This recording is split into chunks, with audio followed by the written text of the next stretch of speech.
వందనాలు తెలియజేస్తూ ఉన్నా. అలాగే వాక్యాన్ని చదివి మనకి వినిపించినటువంటి తమ్ముడు కిషోర్ గారికి కూడా క్రీస్తు పేరట నా వందనాలు తెలియజేస్తూ ఉన్నా.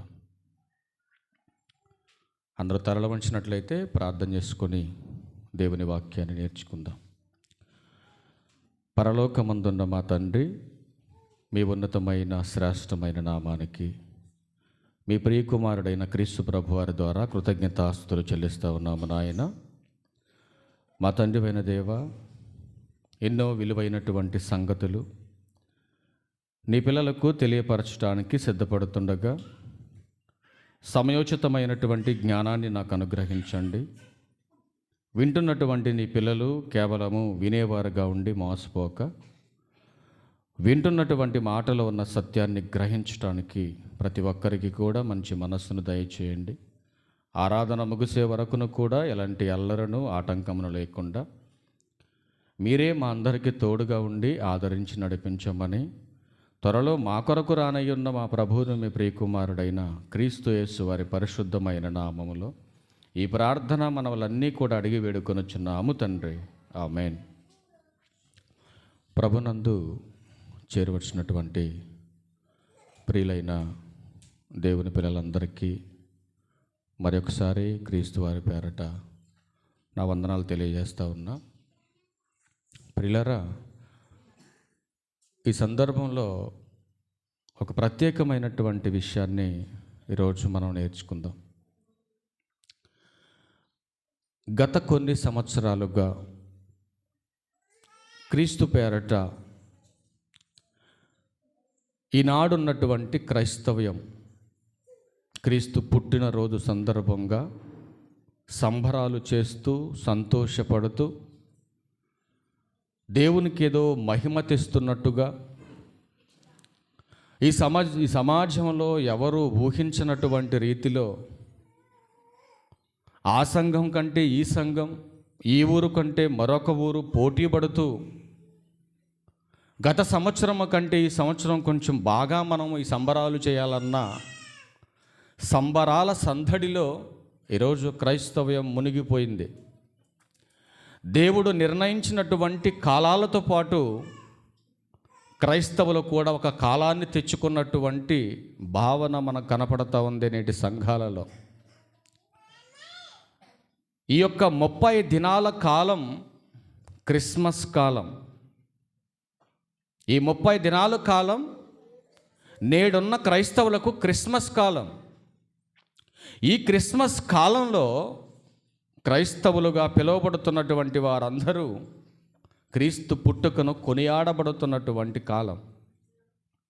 యేసుక్రీస్తు వారు ఎందుకు పుట్టాడో, ఈ సమాజానికి పరిపూర్ణమైనటువంటి జ్ఞానాన్ని అందించలేకపోవటమే నేడున్నటువంటి అన్యులైనటువంటి వారు, బైబుల్ తెలియనటువంటి వ్యక్తులు ఈరోజు క్రీస్తు పైన బురద చల్లేటటువంటి ప్రయత్నాలు చేయటం అనేది నేడు మనం సమాజంలో చూస్తూ ఉన్నాం.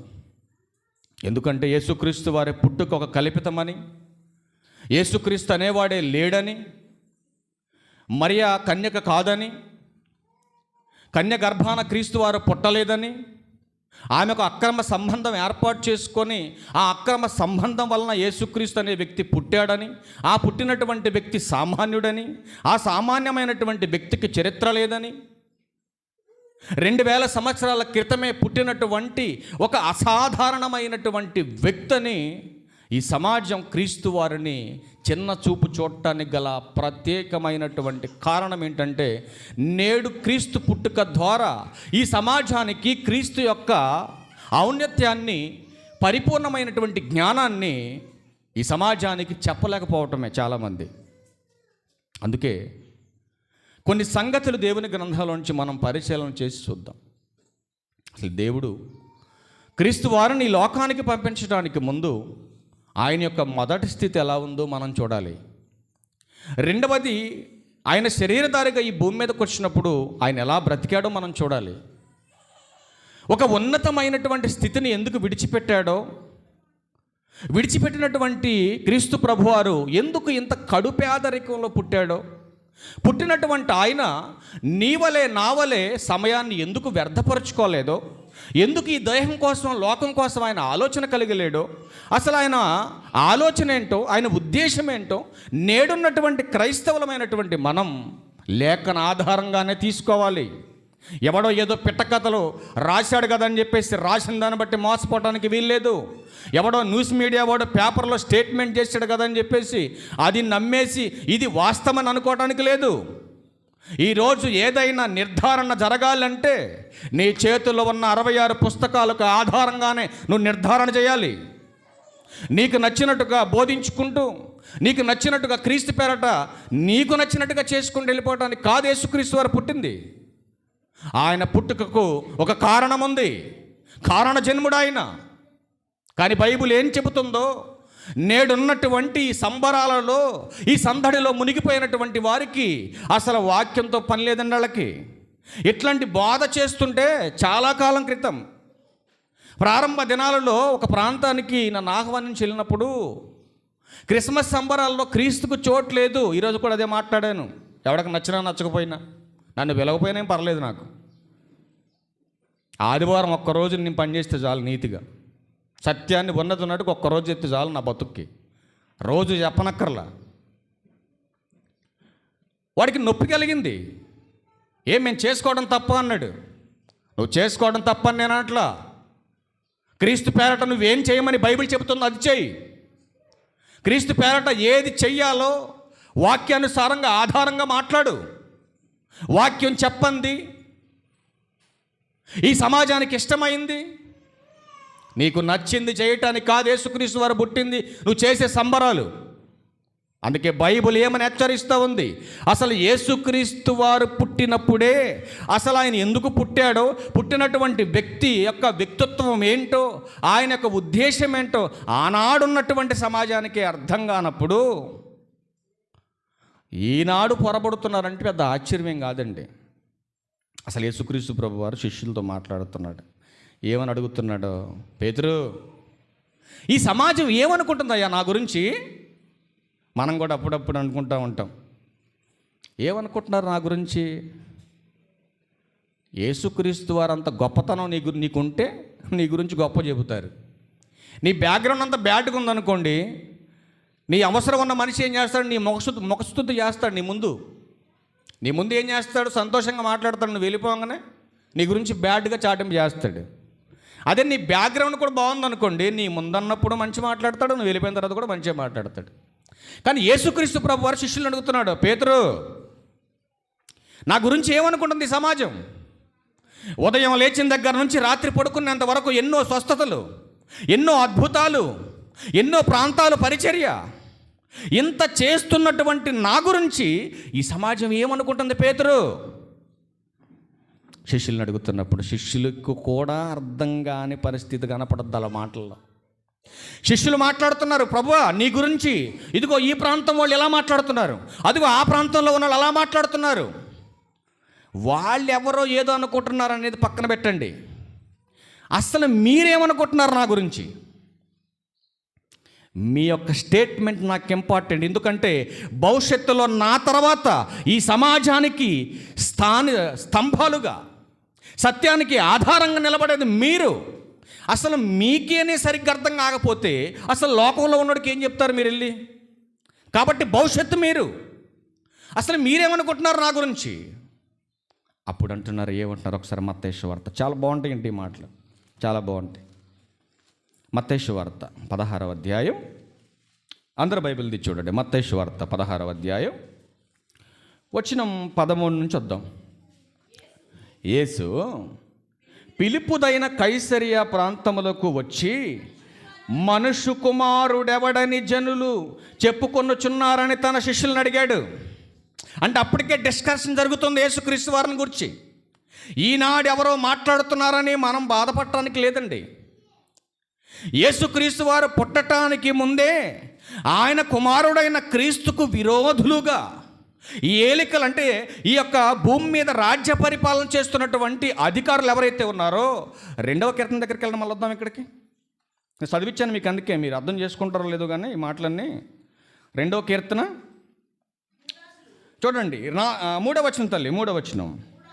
భూరాజులు అంటే ఎవరు? భూమి మీద పరిపాలన చేసేటటువంటి వారు, భూరాజులు యెహోవాకును ఆయన అభిషిక్తునికిని ఎలా మారిపోతారని చెప్పాడు భవిష్యత్తులో? విరోధంగా. దేవునికి, దేవుని కుమారుడికి, ఈ భూమి మీద ఉన్నటువంటి పరిపాలకులు, ఏలేటటువంటి వారు అంటే అధికారులు లేరా అలాంటి వాళ్ళు భూమి మీద? భవిష్యత్తును గూర్చి దేవుడు ముందుగానే హెచ్చరించాడు. వీళ్ళందరూ కూడా ఏకీభవించి ఆలోచన చేయుచున్నారు. సువార్తను ఎలా ఆపాలి, క్రీస్తు బోధలను ఎలా అడ్డుకోవాలి. లేదా సమాజంలో ఈ గోల, లేదా ఈ సమాజంలో ఎల్లరి అంటే సువార్తను ఆపుతారన్న ఆలోచన క్రీస్తు వారు పుట్టడానికి ముందే దేవుడు రాయించాడండి బైబిల్లో. అట్లాంటి వారు అడ్డుపడుతున్నటువంటి వారికి క్రీస్తు యొక్క చరిత్రను ఆధారంగా తీసుకొచ్చి చూపించాలి మనం. ఎందుకంటే ఆయన చరిత్రకారుడు. కథ కాదు ఇది. అనగనగా ఒక రాజు, అనగనగా అంటే అంతులేదని, అడ్రస్సే లేదని. ఎంత అమాయక కథ చూడండి ఇది. రాజు ఏంటి, రాజుకి 7 కొడుకులు ఏంటి, రాజుగారు కొడుకులు వెళ్ళి మళ్ళీ ఏట్లో పట్టవేంటి? ఏమన్నా బుద్ధి బుర్ర ఉందా ఈ మాటకి? రాజుగారు ఎక్కడా, రాజుగారు కొడుకులు వెళ్ళి మళ్ళీ ఏట్లో పట్టవేంటి? దరిద్రానికి మళ్ళీ వాళ్ళు చేపలే పట్టడం, ఆ చేపలు తీసుకొచ్చి ఎండబెట్టడం. అసలు రాజుల పిల్లలకు చేసే పని అన్నది. ఇట్లాంటి కథలు చెబితే కూర్చొని అబ్బా ఎంత బాగా వింటారో జనాలు. ఈ సమాజానికి కూడా కావలసిందే కథ కావాలి. కథ అనేది కల్పితం, వాస్తవం కానిది, చరిత్రలో నిలబడలేనిది, ఆధారాలు లేనిది కథ. కానీ చరిత్ర అనేది హిస్టారికల్ ఎవిడెన్స్ ఉండేది, ఆధారం కలిగింది చరిత్ర. ఆ ఆధారం కలిగినటువంటి చరిత్రకారుడైన యేసుక్రీస్తు వారి యొక్క పుట్టుక ఒక ఘనమైన చరిత్ర ఈ సమాజానికి. నీ పుట్టుక ఎవడికి లెక్క? నీ చరిత్ర ఎవడికి కావాలి? ఎందుకంటే ఇచ్చినటువంటి సగం జీవితంలోనే సగం దరిద్రం అంటే పాపం, మరి సగం జీవితంలో కొంత నులివెచ్చని జీవితం. ఇక చివరికి ఇక ముగింపుకు వచ్చేసరికి ప్రభువా బతికితే నీ కోసం, చస్తే అవతలకు బాగుంటాడు ఆయన. మారు మనసు పొందనోడు చావు దగ్గరికి వెళ్ళి ప్రభువా అని ప్రార్థన చేస్తే ఆడికన్నా క్షమాపణ ఉంది. కానీ బాప్తీస్నం పొంది మారు మనసు పొంది సగం లోకం సగం సంఘంగా బ్రతికేటటువంటి వాడికి చావు బ్రతుకుల మధ్య ఉండి ప్రార్థన చేసిన దేవుడు వినడు. ఇది గుర్తుపెట్టుకోవాలి. అట్లాంటి వారి కోసం బైబిల్ ఒక అద్భుతమైనటువంటి విషయాన్ని ప్రస్తావన చేస్తూ లోకా గారు మాట్లాడుతున్నాడు. మళ్ళొద్దాం ఇక్కడికి మత్తయి సువార్త దగ్గరికి. లూకాసు వార్త 4వ అధ్యాయం మీకు చూపించాలని చూపిస్తున్నా. లూకాసు వార్త 6వ అధ్యాయం 46వ వచనం. లూకాసు వార్త చూడండి ఏమంటాడు. నేను చెప్పు మాటల ప్రకారం మీరు చేయక. ఏం మాట్లాడుతున్నాడు జాగ్రత్తగా వినాలి. నేను చెప్పు మాటల ప్రకారం మీరు చెయ్యక ప్రభువా ప్రభువా అని నన్ను పిలుచుట వ్యర్థం. దేవుడు చెప్పింది చేయకుండా, దేవుడు చెప్పినట్టు వినకుండా, నీ కష్టం వచ్చినప్పుడు, బాధలు వచ్చినప్పుడు మోకరించి ప్రార్థన చేస్తే అది ఎవరికి కావాలి? ఎవరికి లాభం అది? నువ్వు అనుకుంటావు కష్టాలు వచ్చినప్పుడు ప్రార్థన చేద్దాం దేవుడు వింటాడులే అని. పొరపాటును కూడా వినడు. నువ్వు కష్టం వచ్చినప్పుడు ప్రార్థన చేస్తే వినడండి దేవుడు. దేవుని మాట విను, దేవుని మాట విని దేవుని మాట ప్రకారం బ్రతుకు. అలా బ్రతికినప్పుడు నువ్వు చేసేటటువంటి పని దేవునికి ఇష్టమైతే అప్పుడు అంగీకరిస్తాడు ఆయన. ఇప్పుడు యేసుక్రీస్తు ప్రభువు అడుగుతున్నాడు, నా గురించి ఏమనుకుంటుంది సమాజం? ఏమనుకుంటుంది? మత్తయి సువార్త 16వ అధ్యాయం 14వ వచనం దగ్గరికి వెళ్ళండి. ఇప్పుడు మత్తయి సువార్త 16వ అధ్యాయం 14వ వచనం. వారు కొందరు బాప్తీస్మమిచ్చి యోహాననియు, కొందరు ఏలియా అనియు, కొందరు ఇర్మియా అనియు, లేక ప్రవక్తలలో ఒకడని చెప్పుకొనుచున్నారని చెప్పారు. శిష్యులను అడిగాడండి యేసుక్రీస్తు ప్రభువు, నా గురించి ఏమనుకుంటున్నారయ్యా లోకమంతానంటే? ప్రవక్తలలో ఒకడు అనుకుంటున్నారు కొంతమంది, కొంతమంది ఇర్మియా అనుకుంటున్నారు, కొంతమంది ఏలియా అనుకుంటున్నారు, మరి కొంతమంది బాప్తీస్మమిచ్చి యోహాను అనుకుంటున్నారు. ఇప్పుడు ప్రభు వాళ్ళ మైండ్ పోయే మాట అడిగాడండి. అందుకు ఆయన, మీరైతే, వాళ్ళ సంగతి పక్కన పెట్టండి, ఎవరికి నచ్చినట్టు వాడు మాట్లాడుకుంటున్నారు బయట ఉన్నాడు, వాళ్ళ సంగతి పక్కన పెట్టండి. ఇప్పుడు మీరేమనుకుంటున్నారు, అది నాకు ఇంపార్టెంట్ ఇప్పుడు అని ప్రభు అంటూ మాట్లాడుతున్నాడు. అందుకు సీమోను పేతురు, నీవు సజీవుడవగు దేవుని కుమారుడవైన క్రీస్తువని చెప్పెను. ఎంత బాగుంది మాట, చూడండి. ఏమన్నాడు పేతురు గారు? నీవు సజీవుడవైన దేవుని కుమారుడవు.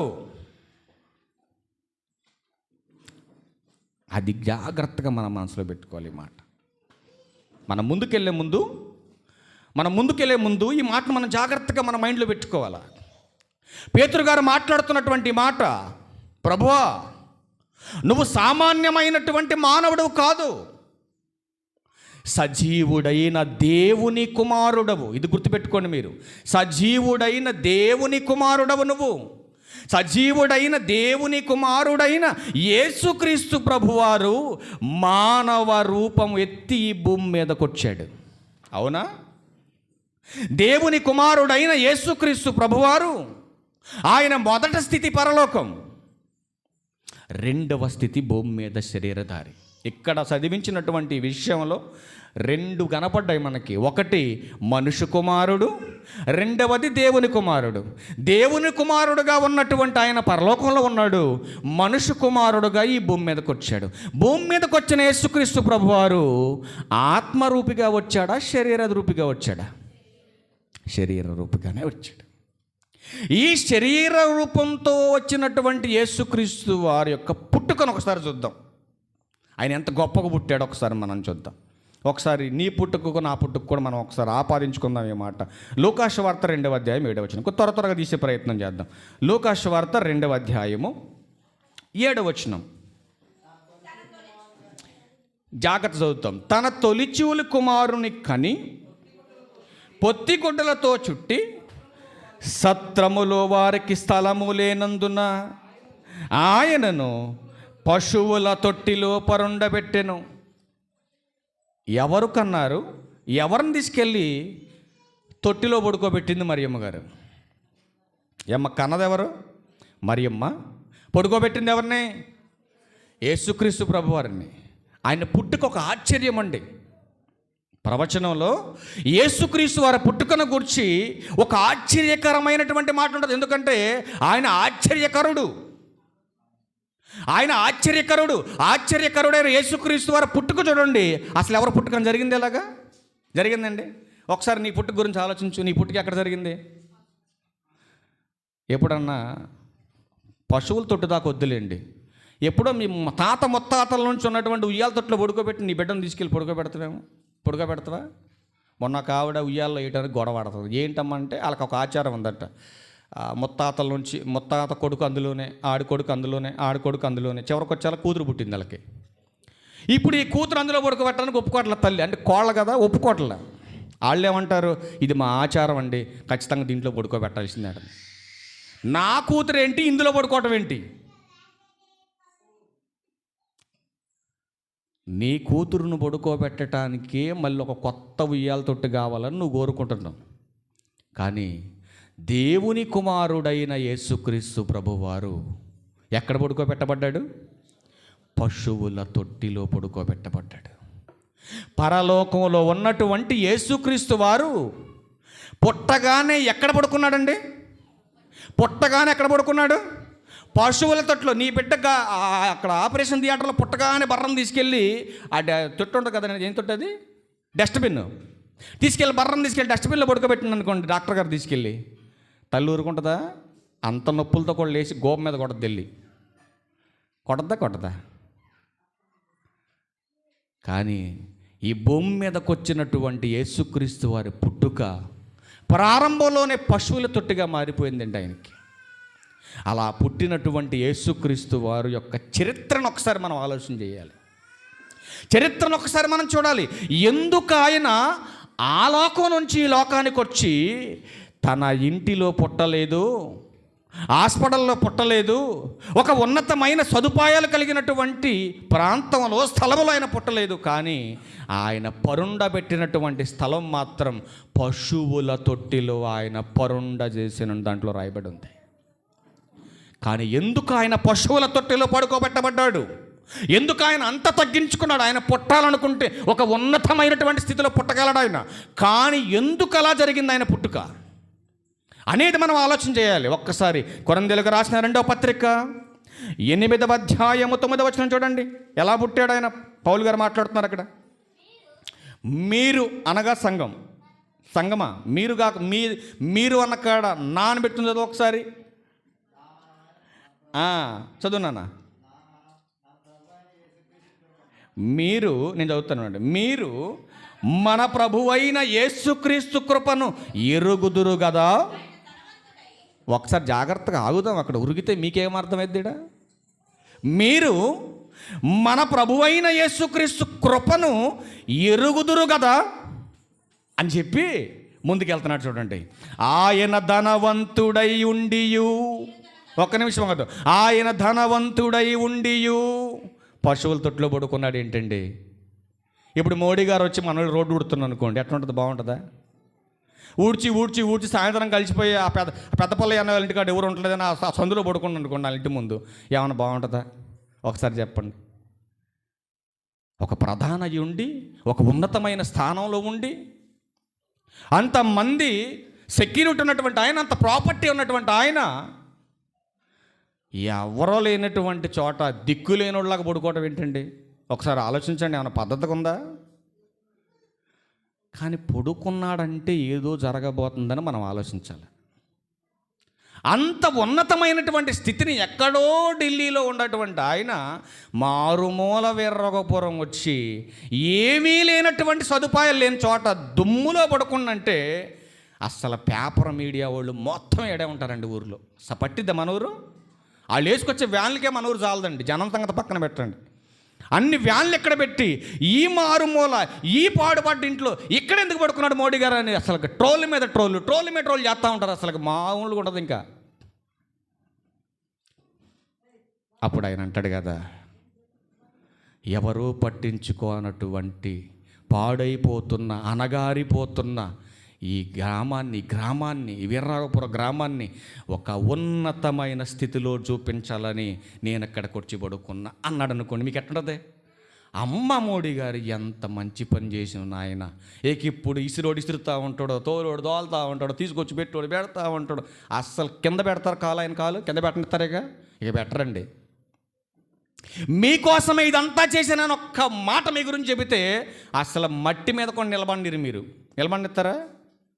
నిలబండిరు. నిజమేనిది? నిజంగా చేస్తారు ఈ పని? మీరు చేస్తారమ్మా నిజంగా? మీకోసమే నేను ఇంత దరిద్రంలో పడుకున్న ఇక్కడ, మీకోసమే ఇంత దూరం వచ్చాను నేను, మీకోసమే ఇంత ప్రయాసపడుతున్నాను నేను. రాత్రంతా చలికి ఇబ్బంది పడ్డాను, దోమలకి ఇబ్బంది పడ్డాను, కింద పడుకోవడానికి పరుపు లేకపోయినా ఒత్త నేల మీద పడుకున్నాను నేను. ఇదంతా ఎవరి కోసం చేశాను తెలుసా? మిమ్మల్ని అందరినీ గొప్ప వాళ్ళని చేయాలి, ఈ సమాజానికి పరిచయం చేయాలి. ఎక్కడో మారుమూల ఉన్నటువంటి మిమ్మల్ని ఈ గల్లీ నుంచి ఢిల్లీ వరకు తీసుకెళ్లాలన్న సదుద్దేశంతోనే మీ ఊరు వచ్చారని చెప్పాడు అనుకోండి, అసలు ఊరుకుంటారా మీరు? అసలు మామూలుగా ఉండదండి. మోత మోగిపోద్ది చుట్టుపక్కల ఊరన్నీ కూడా. అసలు ముందు ఒక్క మాట మాకు చెప్పొద్దు ఎంత బాగుండేది మోడీ గారు. మీరు ముందు ఒక్క మాట చెప్పొద్దు మాకు, మీరు వచ్చేది ఒక్క మాట చెబితే దుమ్మేంటి మీకు? అసలు రెడీమేడ్లో డూప్లెక్స్ రూమ్ కట్టించడం ఇక్కడ మా ఊరు అనుకుంటారు మీరు. కానీ ప్రియమైన దేవుని వారలారా, యేసుక్రీస్తు ప్రభువారు ఎలా వస్తాడో, ఎక్కడ పుడతాడో, ఎందుకు వస్తున్నాడో అన్ని ప్రవచనాలు చెప్పిస్తున్నా పట్టించుకోని దౌర్భాగ్యపు పరిస్థితులలో బ్రతుకుతున్న ఆనాడు ఉన్నటువంటి యూదులు. అందుకే గుర్తు చేస్తున్నాడు మరలా కొరింథీ సంఘానికి, మీరు ఆయన కృపను ఎరుగుదురు కదా, ఆయన ధనవంతుడై ఉండి. చదువు తల్లి, ఆ పిల్ల ఇంకా చూస్తే మీకేమొస్తుంది పోయే కాలం? మీరు వాక్యంకి వెళ్ళి చూడాలి. మీరు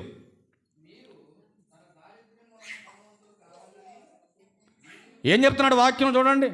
మీరు తన దారిద్ర్యము వలన ధనవంతులు కావాలనని మీ నిమిత్తం అక్కడ నా పెట్టుకుని కాదు, నా నిమిత్తం నా ప్రభు దరిద్రతలో పుట్టాడు. ఎవరి కోసం పుట్టాడు ప్రభు దరిద్రతలో? నా కోసం పుట్టాడు. ఎందుకు పుట్టాడు? నేను ధనవంతుణ్ణని, ధన సమృద్ధి చేసుకున్నానని దరిద్రంలో బ్రతుకుతున్నాను నేను.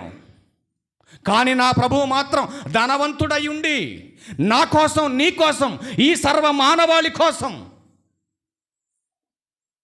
స్థలము లేనటువంటి పరిస్థితిలో పశువులు తింటున్నటువంటి ఆ పశువుల శాలలో ఒక తొట్టిలో పడుకోబెట్టాడంటే ఎవరి కోసం తగ్గించుకున్నాడు యేసుక్రీస్తు ప్రభువారు? దేనికోసం తనకున్నటువంటి స్థితిని వదిలేశాడు ఆయన? ఇది ఆలోచించినటువంటి క్రైస్తవ్యం ఆయన కోసం సంబరాలు చేస్తుంది వాళ్ళ. ఆయన మొదటి స్థితి ఎలా ఉందో, ఆయన ఎలాంటి తత్వమూర్తితో ఒకసారి మనం ఆలోచించగలిగితే, యోహాను భక్తుడు మాట్లాడుతున్నటువంటి సువార్తలో మొదటి వచనం చూడండి. మొదటి అధ్యాయం మొదటి వచనం.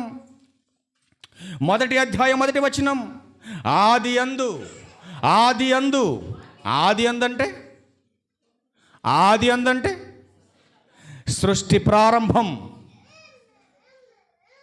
ఆది అందు వాక్యముండెను, వాక్యము దేవుని యొద్ద ఉండెను, వాక్యము దేవుడై ఉండెను. జాగ్రత్తగా ఆ కాంటెక్స్ట్ మనం చదవాలి.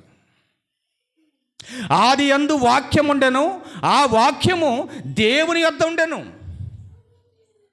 దేవుని యొద్ద ఉన్నటువంటి వాక్యం 14వ వచనం దగ్గరికి వెళ్ళేసరికి శరీరాకారాన్ని దలిచిందండి. ఆ వాక్యము ఏ వాక్యం? దేవుని యొద్ద ఉన్న వాక్యం. వాక్యమై ఉన్నటువంటి యేసుక్రీస్తు వారు శరీరధారిగా, కృపాసత్య సంపూర్ణుడుగా మన మధ్య నివసించెను. ఎలా నివసించాడు? శరీరధారిగా, కృప సత్యం. దేనికోసం వచ్చాడు ఈ సమాజానికి అని అంటే, కృప చూపించాలి, సత్యాన్ని నేర్పించాలి. ఇప్పుడు ఎంఆర్ఓ గారు వచ్చారనుకోండి, మన ఊరు వచ్చారనుకోండి ఎంఆర్ఓ గారు, అదే టైంలో మోడీ గారు వచ్చారనుకో, మళ్ళీ మోడీ గారి గురించి మాట్లాడతాం. విలువ ఎవరికి ఇస్తారు? ఎక్కువ మనుషులు మోడీ గారికే ఇస్తారు విలువ, ఆయనకేనా? ఇప్పుడు మనకి ఎంఆర్ఓ గారు వచ్చారు, షేక్ హ్యాండ్ ఎంఆర్ఓ గారికి ఇవ్వటం ఈజీయా, ఆయనకి ఇవ్వటం ఈజీయా? అసలు దగ్గరకు రానిస్తారు? నేను మోడీ గారి దగ్గర రానిస్తారు? సెక్యూరిటీ రానిస్తారా? మాట్లాడిస్తారా? ఇప్పుడు యేసుక్రీస్తు వారు పరలోకం నుంచి డైరెక్ట్గా వచ్చాడు అనుకోండి,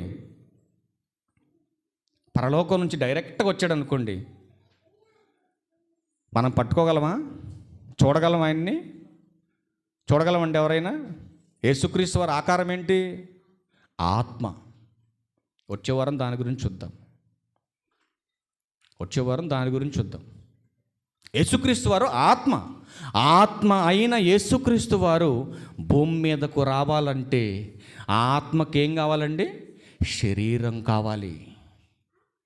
శరీరం కావాలంటే ఎక్కడి నుంచి తేవాలి? ఒక స్త్రీ గర్భంలో నుంచి తయారు చేయాలి. అది ఒక కర్మాగారం లాంటిది స్త్రీ గర్భం. తండ్రిలో నుంచి వచ్చినటువంటి ఆ జీవానికి ఒక తొడుగు తల్లి గర్భంలో ఏర్పడుతుందండి. ఆ తొడుగును తన దేహానికి ధరించుకొని యేసుక్రీస్తు వారు నరరూపధారుడుగా ఈ భూమి మీదకి అవతరించాడు ఆయన.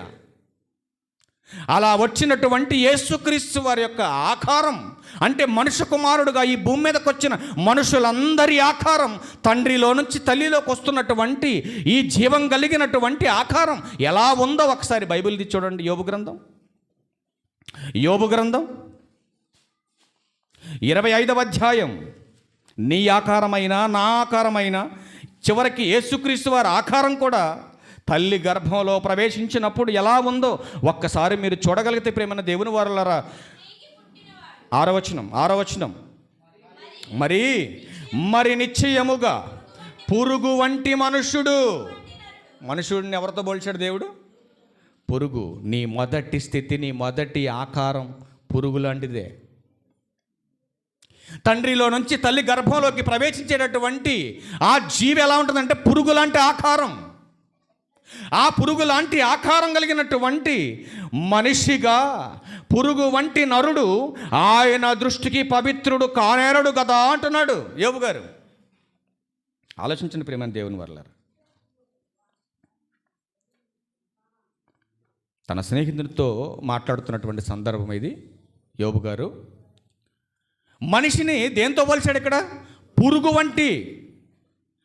అంటే ఎక్కడో పరలోకంలో ఉన్న యేసుక్రీస్తు ప్రభువారు మానవ రూపాన్ని దాల్చి మనిషిగా ఈ భూమి మీదకి రావటానికి ఆయన తగ్గించుకున్నటువంటి స్థితి ఏంటంటే, మొదటిగా మనం చూడగలిగితే పురుగు వంటి ఆకారంగా మారిపోయాడు ఆయన. పురుగు వంటి ఆకారంగా మారినటువంటి ఆయన ఈ సమాజంలో అసహించుకునేటటువంటి జనాంగంలోకి వచ్చేసాడు. ఏ ఐగుప్తు బానిసత్వంలో ఇశ్రాయేలీలు బానిస బ్రతుకులు బ్రతుకుతున్నారో ఆ బానిస బ్రతుకులు బ్రతుకుతున్నటువంటి మనుషులు అసహించుకునేటటువంటి హెబ్రీలలోనికి వచ్చాడు యేసుక్రీస్తు వారు. ఒకసారి ఆ మాట కూడా చూద్దాం. ఆదికాండం 43వ అధ్యాయం. ఆదికాండం 43వ అధ్యాయం 32వ వచనం చూడండి. చూడండి ఒకసారి చదువునా. అతనికిని వారికిని అతనితో భోజనము చేయుచున్న ఐగుప్తీయులకును వేరువేరుగా వడ్డించిరి. అక్కడ ఎవరి సందర్భం ఇది? యోసేపు గారి సందర్భం. తన అన్నలు వచ్చారు, తన కుటుంబీకులు వచ్చారు. వచ్చినటువంటి సమయంలో ఐగుప్తులకి వేరే పెట్టారు, వీళ్ళకు తీసుకొచ్చినటువంటి వీళ్ళ అన్నలకి వీళ్ళ ఫ్యామిలీ అందరికి కూడా వేరే పెడుతున్నారు భోజనాలు. ఆ పెడుతున్నటువంటి సందర్భంలో ఏం జరిగిందో ఒకసారి మీరు చూడగలిగితే, ఐగుప్తీయులు హెబ్రీలతో కలిసి భోజనము చేయరు. చూసారండి, ఐగుప్తీయులు ఇశ్రాయేలుతో కలిసి భోజనం చేయరు, హెబ్రీలతో భోజనం చేయరు. ఎందుకు చేయరు అంటే అది వారికి ఇష్టం లేదు, అసహ్యం. వాళ్ళంటే అసహ్యం. ఎందుకంటే వాళ్ళు యజమానులు, వీళ్ళు బానిసలు. ఎవడైనా బానిసగా పుట్టాలనుకుంటాడా? పుట్టేటప్పుడు దాసునిగా పుట్టాలనుకుంటాడా? ఇప్పుడే దేవుడు నీకు కనపడి రాత్రి నీకు ఇష్టమైనది ఒకటి కోరుకోండి అనుకుంటే ఏం కోరుకుంటావు? ఏం కోరుకుంటావమ్మా? డబ్బులు ఉన్నోడు ఆరోగ్యం కోరుకుంటాడు, డబ్బులు లేనోడు డబ్బులు కావాలని కోరుకుంటాడు, నాంతాళ్ళు లేనోళ్ళు నాంతాళ్ళు కోరుకుంటారు. పండగ వస్తుంది కాబట్టి బట్టలు కొనుక్కోవడానికి డబ్బులు లేనోళ్ళు డబ్బులు కావాలని అడుగుతారు. అదేనా అడిగేది? అదేనా? మనిషి తనకున్నటువంటి స్థితి కంటే బెటర్ స్థితిని కోరుకుంటాడు ఎప్పుడైనా. అవునంటారా కాదంటారా?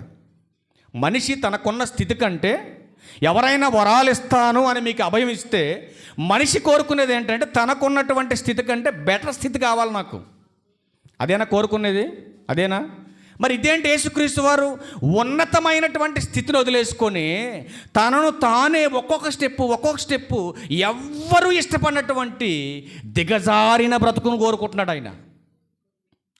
ఒకటి, ఉన్నతమైన స్థితిలో నుంచి ఆకాశ మహాకాశాలు పట్టజాలన్నటువంటి ఆత్మ అయినటువంటి ఆయన పురుగులాంటి రూపాన్ని కోరుకున్నాడు. ఆ పురుగులాంటి రూపాన్ని కోరుకున్నటువంటి ఆయన ఈ మనుషులు అసహించుకునేటటువంటి హెబ్రీ జాతిలోకి వచ్చాడు. హెబ్రీల జాతిలోకి ఎవరిలోకి వచ్చాడో మరొక మాట చూడండి. యెషయా గ్రంథం 41వ అధ్యాయం. ఆయన కూడా ఎలా పోలుస్తున్నాడు చూడండి ఒకసారి దేవుడు. యెషయా గ్రంథం 41వ అధ్యాయం. యెషయా గ్రంథం 41వ అధ్యాయం 14వ వచనం. 41వ అధ్యాయం 14వ వచనం. చూసారండి ఏం మాట్లాడుతున్నాడు? పురుగు వంటి యాకోబు. పురుగు వంటి యాకోబు. యాకోబు కూడా ఎలాంటోడు? పురుగు అంటోడే. అంటే మనుషులంతా పురుగు లాంటి స్వభావం కలిగిన వాళ్ళు. వాళ్ళ ఆకారం ప్రారంభ స్థితి అంతే, పురుగు లాంటిదే.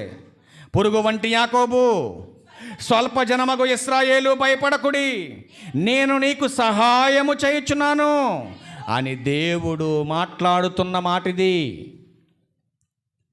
అంటే పురుగు లాంటి ఆకారాన్ని ధరించాడు. పురుగు లాంటి ఆకారం ధరించినటువంటి ఆయన ఈ సమాజం అసహించుకునే వాళ్ళలోకి వచ్చాడు. వచ్చినటువంటి ఆ జనాంగంలో ఎవరి దగ్గరకు వచ్చాడు ఆయన అంటే యాకోబులోకి వచ్చాడు. ఒక పురుగు మరొక పురుగులోకి వచ్చింది. ఇప్పుడు దాన్ని బట్టి మనం ఆలోచించండి ప్రియమైన దేవుని వర్లారా. చరిత్ర వచ్చేవారం మాట్లాడదాం. అబ్రహాము, ఇస్సాకు, యాకోబు. కాలం పరిపూర్ణమైనప్పుడు కాపరి వర్చున అనేటటువంటి దానిలో ఉన్న పరమార్థాన్ని, దాని బ్యాక్గ్రౌండ్ వచ్చేవారం చూద్దాం. ఎందుకంటే ఇప్పటి వరకు మీరు ఎప్పుడు విననటువంటి ప్రస్తావన అది. అసలు కాలం పరిపూర్ణత అంటే ఏంటి, అది ఎప్పుడు పరిపూర్ణమైంది, ఎవరి ద్వారా పరిపూర్ణమైంది, ఎప్పుడు యేసుక్రీస్తు వారు వచ్చాడు అనే మూలాలు మనం వచ్చే వారం చూద్దాం ప్రభు చిత్తమైతే.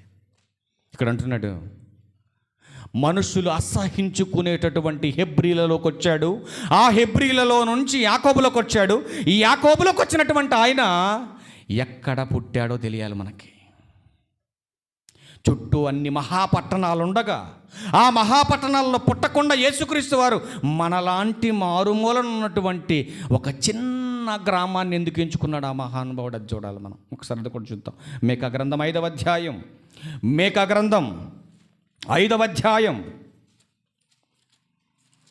మేకా గ్రంథం 5వ అధ్యాయం వచనం 2 చూడండి. బెత్లెహేమా ఎఫ్రాతా యోదావారి కుటుంబములో నీవు స్వల్ప గ్రామమైనను. ఏ గ్రామం ఇది? ఏ గ్రామం? మనలాంటి గ్రామమేనండి, చాలా చిన్న గ్రామం. ఏమండి, బెత్లెహేముకు కేంద్రంగా యెరూషలేం కనపడుతుంది. ఆ పరిసర ప్రాంతాల్లో ఎన్నో మహాపట్టణాలు ఉండగా ఎన్నిక లేనటువంటిది, ఎవరికి అర్థం కానటువంటిది, ఆనాడు ఉన్నటువంటి టెక్నాలజీ కూడా పట్టుకోలేనటువంటి ఒక చిన్న మారుమూల పల్లెటూరులో పుట్టాలని యేసుక్రీస్తు వారు ఏంటండి ఒక్కో మెట్టు తగ్గించుకుంటా ఆ మారుమూల స్వల్ప గ్రామానికి వెళ్ళాలి, అక్కడ పుట్టాలని కోరుకుంటున్నాడంటే అసలు ఆయన వెనకాల ఉన్నటువంటి ఆలోచన ఏంటి, అది ఆలోచించాలంటే మనం. మరొక విషయాన్ని చూస్తే, పల్లెటూరులో పుట్టాలనుకున్నాడు. చాలా ఆశ్చర్యం వేసిద్దండి మాట చూస్తే. పొద్దున్నే కూడా లేకంగానే మళ్ళీ ఈ స్టోరీ అంతా చదువుకుంటూ వచ్చా నేను. పురుగు లాంటి ఆకారంలోకి వచ్చాడు. ఆ పురుగు లాంటి ఆకారంలో నుంచి ఈ సమాజం అసహించుకునే మనుషుల్లోకి వచ్చాడు. అసహించుకునే మనుషుల్లో నుంచి పురుగు లాంటి యేసుక్రీస్తు వారు మరొక పురుగులోకి వచ్చాడు, యాకోబు అనే పురుగులోకి. ఈ యాకోబులోకి వచ్చినటువంటి ఆయన ఒక చిన్న గ్రామాన్ని ఎంచుకున్నాడు. ఆ చిన్న గ్రామంలో కడు పేదరికంలో ఉన్నటువంటి స్త్రీ గర్భాన పుట్టాలనుకుంటున్నాడు. ఇప్పుడు ఆలోచించండి ప్రియమైన దేవుని వర్లారా, జాగ్రత్తగా ఆలోచిద్దాం. ఒక చిన్న గ్రామాన్ని ఎన్నుకున్నాడు. ఆ చిన్న గ్రామంలో కూడా ఒక ఉన్నతమైన కుటుంబంలో పుట్టాలని కోరుకోవట్లేదండి ఆయన. ఒక కడు పేదరికం అండి, పేదరికం. నిజంగా మరియమ్మ గారిని చూస్తే చాలా బాధ వేసిద్దండి.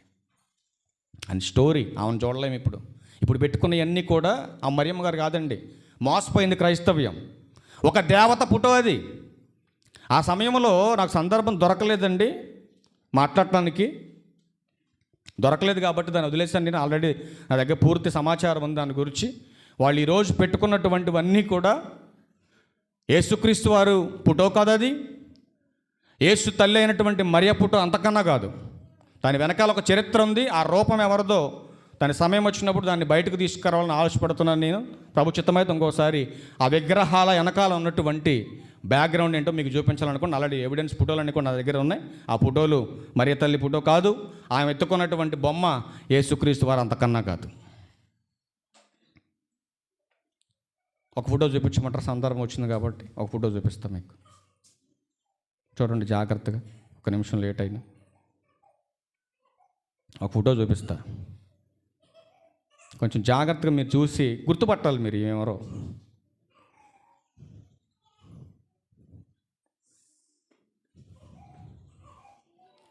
కొంచెం కళ్ళు పెద్దగా పెట్టి చూడండి, మీకు కనపడకపోవచ్చు అందరికీ. ఇట్లాంటివి నా దగ్గర 10 ఉన్నాయండి. 10 ఫోటోల్లో 10 రకాలు రూపాలు ఉంటాయి. 10 రూపాలు ఉన్నాయి. ఒక్కొక్క రూపానికి మన సంబంధం లేదండి. రెండవది, ఈమె నెత్తి మీద ఉన్నటువంటి కిరీటానికి కూడా ఒక హిస్టారికల్ స్టోరీ ఉందండి. నేను ఎవరైనా తప్పు పట్టట్లేదు, మీరు అర్థం చేసుకుంటే భవిష్యత్తులో చావు అనేది అందరికి వస్తుంది, నాకు వస్తుంది, మీకు వస్తుంది. చస్తే పరలోకం వెళ్తారని చెబుతున్నా, హెచ్చరిస్తున్నా అంతే. ప్రేమపూర్వకమైన ఆహ్వానమే. అందుకని నేను విమర్శించేసి నేనేదో గొప్ప ఉన్నవాళ్ళని కాదు దీని భావన. నువ్వు అర్థం చేసుకుంటే పరలోకం వెళ్తావు, అదండి. ఇక్కడ సందర్భం ఏంటంటే, యేసుక్రీస్తు వారు ఒక మారుమూల పల్లెటూరులో పుట్టాలనుకున్నాడు. ఆ మారుమూల పల్లెటూరులో ఒక నిరుపేద కుటుంబంలో పుట్టాలనుకుంటున్నాడు. ఆమె స్థితి ఎలా ఉందో ఒకసారి మీరు చూస్తే లూకాసు వార్త 2వ అధ్యాయం చాలా బాగుంటుందండి మాట. లూకాసు వార్త 2వ అధ్యాయం 24 వచనం చూద్దాం. 24 నుంచి లూకాసు వార్త 2వ అధ్యాయం 24 నుంచి వచ్చే తల్లి. ప్రతి తొలుచూలు మగపిల్ల ప్రభువుకు ప్రతిష్ఠ చేయవలెను అని ప్రభువు ధర్మశాస్త్రమందు రాయబడినట్టు ఆయనను ప్రభువునకు ప్రతిష్ఠించుటకును ప్రభువు ధర్మశాస్త్రమందు చెప్పబడినట్టుగా, జాగ్రత్తగా గుర్తుపెట్టుకోవాలి మీరు, గొవ్వల జతనైనను 2 పావురపు పిల్లలనైనను బలిగా సమర్పించుటకును వారు ఆయనను యెరూషలేమునకు తీసుకొని పోయి. గుర్తుపెట్టుకోవాలి ఈ మాట. ఏమేమి తీసుకొని వెళ్ళారు మరియమ్మ యోసేపులు? 2 గువ్వ పిల్లలను, పావురాలను. ఎందుకు తీసుకెళ్లారు వీళ్ళు? దీని బ్యాక్గ్రౌండ్ మనకు తెలియాలంటే, వాళ్ళ గురించి మనకు అర్థం కావాలంటే చరిత్రలోకి వెళ్ళి మనం చూడాలి. లేవియాకాండం దగ్గరికి వెళ్దాం ఇప్పుడు. ఎందుకు వీళ్ళు యేసుక్రీస్తుతో పాటు ఇవి తీసుకెళ్లారు? వాళ్ళ స్థితి ఏంటి? ఇది చూడాలి మనం. లేవియాకాండం 12వ అధ్యాయం ప్రారంభ 2 వచనాలు చదువుకొని డైరెక్ట్గా 8 దగ్గరికి వెళ్ళిపోదాం.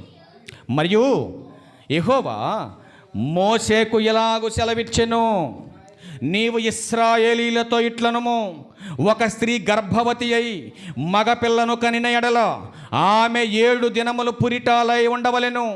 ఆమె తాను ముట్టుదై కడగానుండు దినములు లెక్కను బట్టి పురిటాలై ఉండవలెను. 8వ దినమున బిడ్డను సున్నతి చేయవలెను. ఆమె తన రక్తశుద్ధి కొరకు 33 దినములుండి తన రక్తశుద్ధి దినములు సంపూర్ణమగు వరకు ఆమె పరిశుద్ధమైనదేదైనను ముట్టకూడదు, పరిశుద్ధ స్థలములో ప్రవేశింపకూడదు. ఆమె ఆడపిల్లను కనిన ఎడల ఆమె తాను కడగా ఉండనప్పటి వలె. అది చెప్పుకుంటూ 6 దగ్గరికి వచ్చింది. డైరెక్ట్గా 6 దగ్గరికి. కుమారునికే కానీ కుమార్తెకే కానీ ఆ శుద్ధి దినములు సంపూర్తి అయిన తర్వాత ఆమె దహన బలిగా 1 ఏడాది గొర్రె పిల్లను. గుర్తుపెట్టుకోండి, అక్కడ మరియమ్మ గారు చేయలేంది ఇక్కడ చేయమని చెబుతుంది. అసలు ఆ సందర్భం ఏంటి, దాని బ్యాక్గ్రౌండ్ ఏంటో మనం చూడాలి. చూడండి, పాప పరిహార్థ బలిగా 1 పావురపు పిల్లనైనను తెల్ల గువ్వనైనను ప్రత్యక్షపు గుడారం యొక్క ద్వారమునకు. డైరెక్ట్గా 8వ వచనం దగ్గరికి వెళ్ళిపోయి ఇప్పుడు ఆమె గొర్రె పిల్లను తేజాలని ఎడల, అంటే కొనలేకపోతే, యేసుక్రీస్తు వారు పుట్టిన తర్వాత కనీసం ఒక గొర్రెను కొనే డబ్బులు కూడా లేవండి వాళ్ళ దగ్గర. అంత పేదరికం ఉండాలి వాళ్ళది. ఎవరు ఏదన్నా భయపడిపోయి మరియమ్మని తీసుకొని పరిగెత్తేటంత భయంలో ఉన్నాడండి యేసోబు గారు. అట్లాంటి కడు పేదరికంతో ఉన్నటువంటి ఆ బలహీనమైనటువంటి కుటుంబంలో పుట్టాలని యేసుక్రీస్తు వారు ఆలోచనతో వచ్చేసాడండి. ఇది తండ్రి యొక్క ప్రణాళిక. ఈ ప్రణాళికను నెరవేర్చాలంటే యేసుక్రీస్తు వారికి ఇచ్చినటువంటి టార్గెట్ని ఆయన రీచ్ అవ్వాలి. అంతేగాని అదేంటి దేవా, నేను ఇక్కడేమో ఇంత హ్యాపీగా ఇంత గొప్పగా బ్రతుకుతున్నటువంటి నేను ఇదేంటి పురుగులాగా మారిపోవటం ఏంటి, ఆ పురుగులాంటి యాకోబులోకి వెళ్ళటం ఏంటి, ఆ మారుమూల పల్లెటూరుకి వెళ్ళిపోవటం ఏంటి, అదిగో నేను పుడుతున్నప్పుడు నాకు స్థలం లేకుండా పుట్టడం ఏంటి, ఇది పశువుల తొట్లో పడుకోబట్టడం ఏంటి, పుట్టిన దగ్గర నుంచి అనేకమైన నిందలు అవమానాలు నా తల్లి భరించటం ఏంటి, పెరుగుతున్న కొద్దిగా అందరికీ నేను శత్రువుగా మారిపోయా. పుట్టేటప్పుడు స్థలం లేదు. ఆయన బ్రతికినంత కాలం ఉన్న ఊరోళ్ళు కూడా ఏం చేశారంటే ఆయన్ని గ్రామ బహిష్కరణ చేశారు, ఊరిలోకి రావద్దని. ప్రభువారు అంటాడు కదా, ఒక ఆయన పరిగెత్తుకొని ఆయన దగ్గరికి వచ్చి అంటాడు, ప్రభువా నువ్వు ఎక్కడుంటే అక్కడే ఉంటాను నేను కూడా అన్నాడు. ప్రభు అన్నాడు అప్పుడు, నక్కలకు బొరియలున్నవి, ఆకాశ పక్షులకు గూళ్ళున్నాయి, కానీ దేవుని కుమారుడు తలవాల్చుకొనుటకు ఏంటండి కలిగి ఉన్నది ఏది ఆయన లేకుండా కలగలేదని బైబిల్ మనకు చెబుతుంటే యేసుక్రీస్తు ప్రభువారు అంటున్నాడు, కలిగించిందంతా నా తండ్రి చేత నేను చేసినా ఈ భూమి మీద నాకు స్థలం లేకుండా చేశారు, ఇల్లు స్థలం లేకుండా చేశారు నాకు ఇల్లు అని ఆవేదనతో బాధపడుతున్నాడండి. ఒకసారి ఆ మాట చూద్దాం. ఒకసారి మత్తయి సువార్త 8వ అధ్యాయం 20వ వచనం. మత్తయి సువార్త 8వ అధ్యాయం 20వ వచనం తీయండి ఒకసారి. మత్తయి సువార్త. అందుకు యేసు నక్కలకు బొరియలను ఆకాశ పక్షులకును గూళ్ళను కలవు గాని మనుష్య కుమారునికి తల వాల్చుకొనుటకైనను స్థలము లేదని అతనితో చెప్పాడు. అతనితో చెప్పినప్పుడు ఏం పర్లేదు ప్రభువా, నువ్వెక్కడ ఉంటే అక్కడే ఉంటా అన్నాడా? వెళ్ళాడండి ఆయనతో పాటు. స్థలము లేదని ప్రభు చెప్పగానే ప్రభు విడిచిపెట్టి వెళ్ళిపోయాడండి. కానీ ప్రభు వారి భూమి మీదకి ఎందుకు వచ్చాడో, ఆయన చేయవలసిన పనేంటో, ఎన్ని అవమానాలు నిందలు ఆయన అనుభవిస్తూ ఆయనకిచ్చినటువంటి టార్గెట్ని పూర్తి చేసేటటువంటి పనిలోనే ఉన్నాడు. కానీ ఇదిగో నేను పడుకోవడానికి స్థలం లేదు, నేను కూర్చోవడానికి నా చోటు ఇవ్వలేదు, నన్ను ఊరంతా కలిపి ఊరు బయటకు నెట్టేసింది, ఊళ్ళో ఉన్న వాళ్ళందరూ నన్ను అవమానించారు, అసలు ఈ ప్రస్తావన ఎక్కడ చేయలేదండి ఆయన. కానీ క్రీస్తు వారి పుట్టుక వెనక ఉన్న చరిత్ర మనకు తెలియాలి. అసలు ఆయన ఎందుకు ఇంత తగ్గించుకున్నాడో, ఆయన యొక్క ముగింపు మాట ఏంటో ఒకసారి మనం ఒక మాట చూసి క్లోజ్ చేద్దాం. వచ్చే వారం దీన్ని కంటిన్యూషన్ చేద్దాం. ఒకసారి ఫిలిప్పీలకు రాసిన పత్రికలో యేసుక్రీస్తు వారిని గురించి పౌలు గారు ఫిలిప్పీ సంఘానికి గొప్ప గొప్ప విషయాలు మాట్లాడి ఆయన చరిత్ర గురించి చూద్దాం ఒకసారి ఆ మాట. ఫిలిప్పీలకు రాసిన పత్రిక అపోస్తలుడైన పౌలు గారు ఫిలిప్పీలకు రాసినటువంటి పత్రిక 2వ అధ్యాయము 6 నుంచి రండి. 6 నుంచి జాగ్రత్తగా చదువుకుందాం. ముగింపు మాటలు బాగుంటాయి ఈ మాటలు. ఆయన అనగా యేసుక్రీస్తు వారు దేవుని స్వరూపము కలిగిన వాడై ఉండి ఏం కలిగి ఉన్నాడు? భూమి మీదకి వచ్చేటప్పుడు తండ్రి ఏ స్థితిలో అయితే ఉన్నాడో యాస్టీజ్కి యేసుక్రీస్తు వారు కూడా యాస్టీజ్కి అదే స్థితిలో ఉన్నాడండి. గమనించాలి ఈ విషయాలు. ఇలాంటి సమానమైనటువంటి తత్వాన్ని ఏం చేశాడు ఆయన? విడిచిపెట్టకూడదని అనుకోలేదు ఆయన. అలా అనుకుంటే రాడు. మరి ఏం చేశాడు ఆయన? దేవునితో సమానముగా ఉండుట విడిచిపెట్టకూడని భాగ్యమని ఎంచుకొనలేదు, కానీ మనుష్యుల పోలికగా పుట్టి దాసుని స్వరూపము ధరించుకొని తన్ను తానే, జాగ్రత్తగా అర్థం చేసుకోవాలి మాట, తన్ను తానే రిక్తునిగా చేసుకున్నాడు. తన్ను తానే అని బైబిల్ చెప్తుంటే వాక్యం తెలియనటువంటి కొందరు అంటున్నారు, యేసుక్రీస్తు వారిని యూదులు పట్టుకొని ఇస్కరియోతు యోధ పట్టిస్తే అమ్ముకుంటే అమ్ముడు పోయాడు ఆయన. నిజంగా దేవుని కుమారుడైతే ఆడు అమ్ముతున్నప్పుడు మరి పారిపోవాలి కదండి. నిజమైనటువంటి రక్షకుడైతే, నిజంగా ఆయన చరిత్రకారుడైతే మరి సిలువ మీదకి ఎక్కించినప్పుడు, దారి పొడుగుతున్న కొడుతున్నప్పుడు, ఎన్నో అవమానాలు నిందలు ఆయన పెడుతున్నప్పుడు మరి ఏ రోజున కోప్పడలేదేంటి? ఆయన ఏ రోజు కోప్పడలేదు కాబట్టే చరిత్రకారుడుగా చరిత్రలో నిలబడిపోయాడు ఆయన. చివరికి సిలువ మీదకి వెళ్ళిన తర్వాత కూడా ఆయన అవమానిస్తున్నారండి. నిజంగా నువ్వు దేవుని కుమారుడైతే దిగిరా. ఆయన దైవత్వం గురించి సమాజానికి ఇంకా అర్థం కాలేదండి. అర్థం కాకే యేసుక్రీస్తు వారి మీద బురద చల్లే ప్రయత్నం చేస్తున్నారు చాలామంది. నేడున్న క్రైస్తవులకే క్రీస్తు గురించి తెలియకపోతే బయట ఉన్న అన్యుడికి ఏం తెలుసు అండి? మీరు ఆలోచించండి.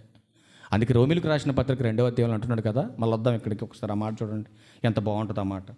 రోమిలకు రాసినటువంటి పత్రిక 2వ అధ్యాయం 24వ వచనంలో వ్రాయబడిన ప్రకారం మిమ్మును బట్టి సంఘమా, మిమ్మును బట్టి క్రైస్తవులని పిలువబడుతున్నటువంటి సంఘమా,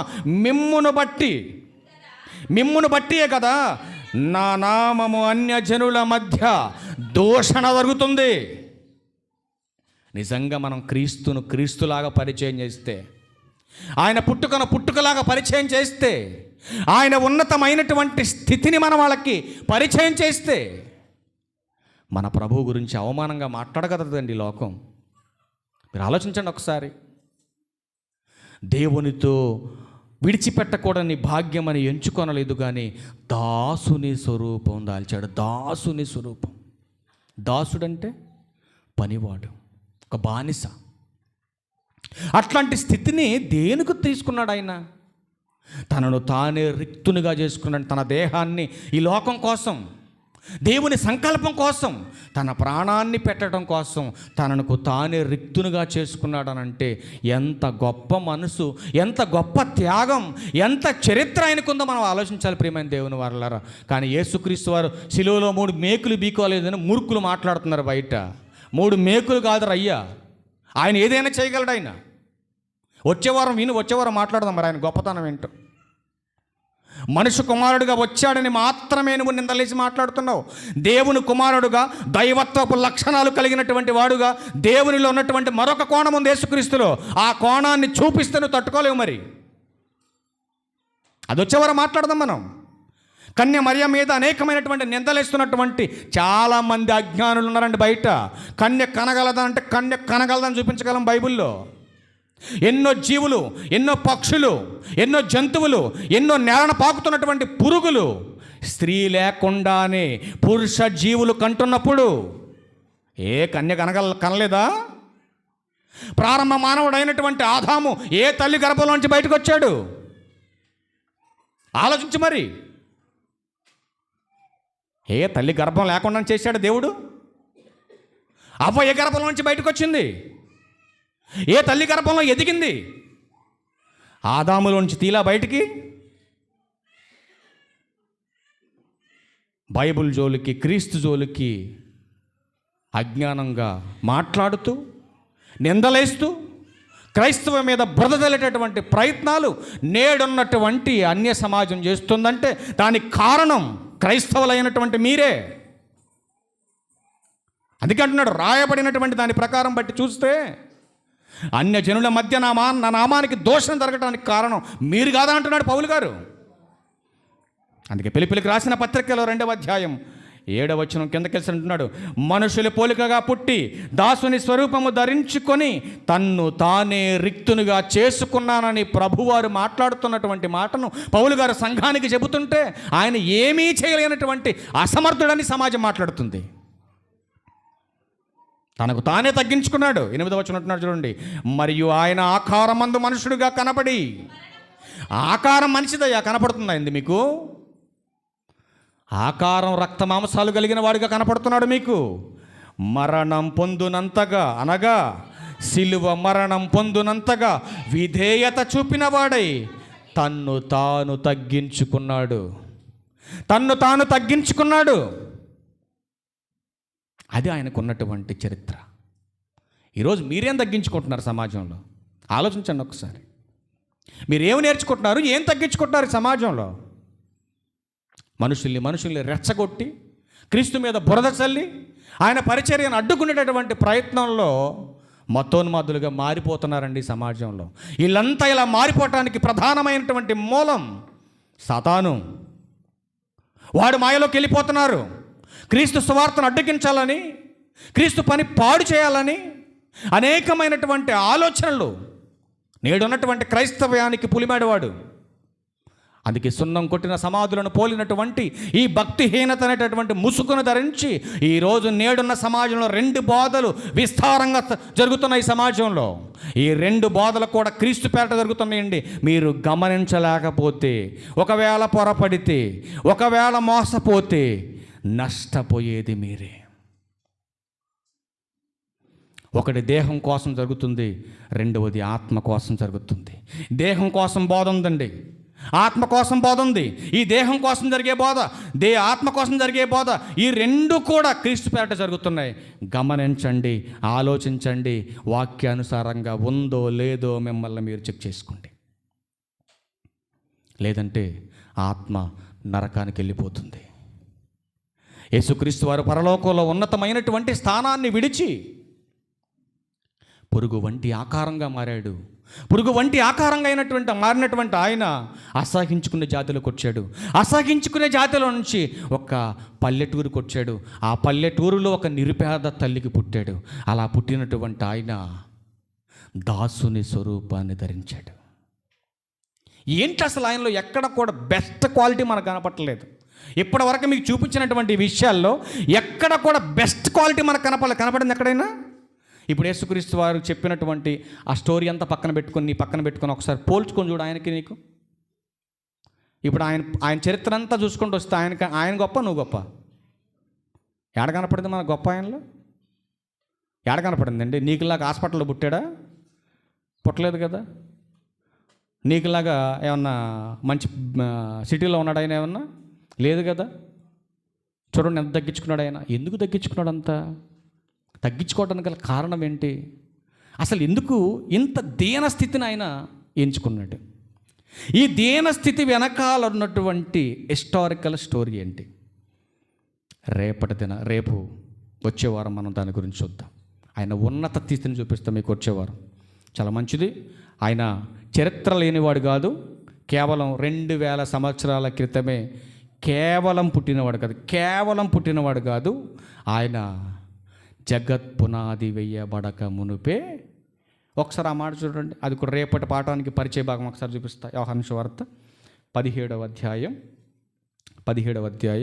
యేసుక్రీస్తు వారు కేవలం 2000 సంవత్సరాల క్రితమే ఉన్నటువంటి వాడు, అంత పెద్ద చరిత్ర ఏం కాదు అనుకున్నటువంటి అజ్ఞానుల కోసం ఈ మాట చూపిస్తున్నా. వచ్చే వారం కూడా కొంచెం జాగ్రత్తగా దీని గురించి మనం చూద్దాం. 17వ అధ్యాయము 5వ వచనం చూద్దాం. 5, తండ్రి, లోకము పుట్టక మునుపు నీ యొద్ద అండలం చేసుకునే మాట, నీ యొద్ద నాకు ఏ మహిమ ఉండెనో ఆ మహిమతో నన్ను ఇప్పుడు నీ యొద్ద మహిమపరచుము. అంటే భూమి మీదకి రావటానికి ముందు ఆయన ఎక్కడున్నాడో, ఆయన స్థితి ఏంటో ఒక్కసారి మనం జాగ్రత్తగా ఆలోచించవలసినటువంటి అవసరం ఉంది. సందర్భంలో యేసుక్రీస్తు వారు పుట్టాడు సంబరం చేస్తున్నాం. ఎందుకు పుట్టాడు నీకు తెలియాలి, ఎలా పుట్టాడో నీకు తెలియాలి, పుట్టినటువంటి ఆయన ఏం చేశాడో నీకు తెలియాలి, ఎందుకు వెళ్ళిపోయాడో తెలియాలి నీకు.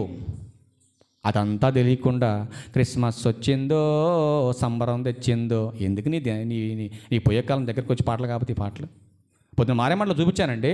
ఆడేసే పాటకే వాళ్ళు చేసే స్టెప్పులకి సంబంధం లేదు.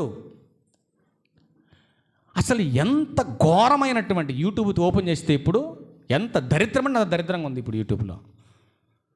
అవసరమైన చూడండి, తప్పులేదు. పనికిమాలినన్నీ చూసి పాడు చేసుకోమాకండి. అందుకే అంటాడు, లేని వార్తను పుట్టించకూడదు, పుట్టించిన వాడితో. నిర్గమకాండం 23వ అధ్యాయం ప్రారంభ 2 వచనం చదువుకోండి. నిర్గమకాండం 23వ అధ్యాయం ప్రారంభ 2 వచనం అదే ఉంటుంది.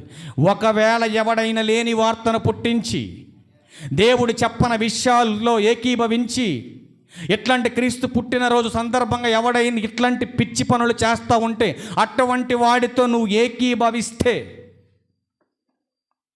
నీ చాప్టర్ క్లోజ్ అంటుంది బైబుల్. ఇంకా తప్పుగానే చెప్పాలి, మంచిని మంచిగానే చెప్పాలి. నేను ఒకటే చెబుతున్నా, ఏది చేసినా దేవుని మహిమార్థమై చేయాలి, అది వాక్యానుసారమైనదై ఉండాలి. ఇది నా కాన్సెప్ట్. వాక్యం సపోర్ట్ చేయిందని నేను చెప్పను. వాక్యం సపోర్ట్ చేయకుండా ఎవడన్నా చేసినా సరే ఊరుకోను. లోకమంతా చేస్తుంది కంటే లోకమంతా సంగతులు నాకెందుకు? నా కుటుంబాన్ని నేను చక్క చేసుకోవాలి.